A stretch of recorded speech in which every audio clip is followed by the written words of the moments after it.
2 Rois, chapitre 2. Lorsque l'Éternel fit monter Élisée au ciel dans un tourbillon, Élie partait de Gilgal avec Élisée. Élie dit à Élisée, « Reste ici, je te prie, car l'Éternel m'envoie jusqu'à Béthel. » Élisée répondit, « L'Éternel est vivant et ton âme est vivante, je ne te quitterai point. » Et ils descendirent à Béthel. Les fils des prophètes qui étaient à Béthel sortirent vers Élisée et lui dirent, « Sais-tu que l'Éternel enlève aujourd'hui ton maître au-dessus de ta tête? » Et il répondit, « Je le sais aussi, taisez-vous. » Élie lui dit, « Élisée, reste ici, je te prie, car l'Éternel m'envoie à Jéricho. » Il répondit, « L'Éternel est vivant, et ton âme est vivante, je ne te quitterai point. » Et ils arrivèrent à Jéricho. Les fils des prophètes qui étaient à Jéricho s'approchèrent d'Élisée et lui dirent, « Sais-tu que l'Éternel enlève aujourd'hui ton maître au-dessus de ta tête? » Et il répondit, « Je le sais aussi, taisez-vous. » Élie lui dit, « Reste ici, je te prie, car l'Éternel m'envoie au Jourdain. » Il répondit, « L'Éternel est vivant, et ton âme est vivante, je ne te quitterai point. » Et ils poursuivirent tous deux leur chemin. 50 hommes d'entre les fils des prophètes arrivèrent et s'arrêtèrent à distance vis-à-vis, et eux deux s'arrêtèrent au bord du Jourdain.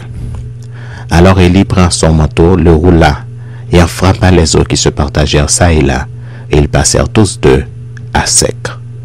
Lorsqu'ils eurent passé, Élie dit à Élisée, « Demande ce que tu veux que je fasse pour toi, avant que je sois enlevé d'avec toi. » Élisée répondit, « Qu'il y ait sur moi, je te prie, une double portion de ton esprit. » Élie dit, « Tu demandes une chose difficile, mais si tu me vois pendant que je serai enlevé d'avec toi, cela t'arrivera ainsi, sinon cela n'arrivera pas. » Comme il continuait à marcher en parlant, voici, un char de feu et des chevaux de feu les séparèrent l'un de l'autre, et Élie monta au ciel dans un tourbillon. Élisée regardait et criait, « Mon père, char d'Israël et sa cavalerie. » Et il ne le vit plus. Saisissant alors ses vêtements, il les déchira en 2 morceaux, et il releva le manteau qu'Élie avait laissé tomber. Puis il retourna et s'arrêta au bord du Jourdain. Il prit le manteau qu'Élie avait laissé tomber, et il en frappa les eaux et dit, « Où est l'Éternel, le Dieu d'Élie? » Lui aussi, il frappa les eaux, qui se partagèrent çà et là, et Élisée passa. Les fils des prophètes qui étaient à Jéricho vis-à-vis, l'ayant vu, dirent, « L'esprit d'Élie repose sur Élisée. » Et ils allèrent à sa rencontre, et se prosternèrent contre terre devant lui.